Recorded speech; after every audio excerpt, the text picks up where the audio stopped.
Hello, everybody, and welcome to my very first episode of History Exploration.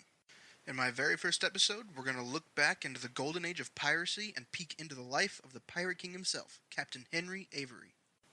He's not quite as famous as Blackbeard or Calico Jack, but he achieved what legendary pirates such as those could only hope to achieve. And with that in mind, let's start our episode. Henry Long Ben Avery was born sometime between 1653 and 1659 in Plymouth, England. Not much is known about his life before he started his career on the sea on unlicensed slave ships.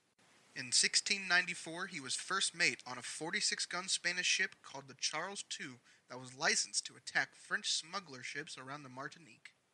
Sometime while he was first mate, he organized a mutiny on the Spanish vessel and was quickly selected as the new captain. After the successful mutiny, the now Captain Henry Avery renamed the Charles II to its more well-known name, the Fancy, and set sail for Madagascar. At the time, Madagascar was a haven for pirates and a great place to launch attacks on the Indian Ocean. While ported in Madagascar, Captain Avery modified the sails of the Fancy to make it quicker on the sea. These modifications proved extremely effective as he was able to overtake a French pirate vessel with ease. Avery gained quite a reputation very quickly, and soon amassed a fleet of pirate ships. Famous pirates such as Thomas Tew, Richard Want, Thomas Wake, and William May sailed under Avery's leadership. Satisfied with his new fleet, Henry Avery grew ambitious and set his sights on capturing the Grand Mughal of India's treasure fleet as it returned from an annual pilgrimage from Mecca. With his fleet in tow, he sailed for the Indian fleet, and in July of 1695, fortune favored Avery and his men as the Indian fleet sailed right into their arms.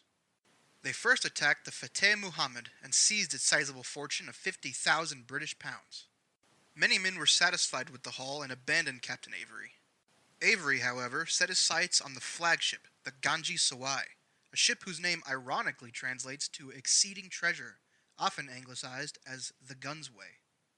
The Ganges Sawai was the biggest and most fearsome ship with a terrifying 62 guns and 400 to 500 musket-armed men. Fortune continued to favor Avery, however, and he and Thomas Tew eventually overcame the Indian flagship, hauling in a jaw-dropping 600,000 pounds of gold and silver, Avery and Tew's men receiving 1,000 pounds each. After the successful heist, Avery set sail for the Caribbean, and there he disbanded his crew. Although the Indian and British government hunted Avery relentlessly, the successful pirate captain seemingly vanished. Many stories exist as to what happened to the arch-pirate. Some say he took his riches back to England, where he changed his name to Benjamin Bridgman and lived in wealth for the rest of his days. Another fantastical story is that Avery married a Mughal woman he met on the Ganges Sawai and settled in Madagascar, where he established a massive pirate colony where he reigned as King Avery. In the end, nobody knows what happened to Henry Avery, though he is still known as the world's most successful and world's luckiest pirate, achieving in just 2 years what most pirates spend a lifetime trying to achieve. Anyway, guys, that does it for this episode. I hope you enjoyed the little history lesson. It's my first time going off of a script, so any constructive criticism helps. I'm totally new to all this, not really used to voicing myself and putting it over a slideshow or whatever. But thank you so much for watching. Don't forget to comment, like, and subscribe, and I'll see you in the next episode.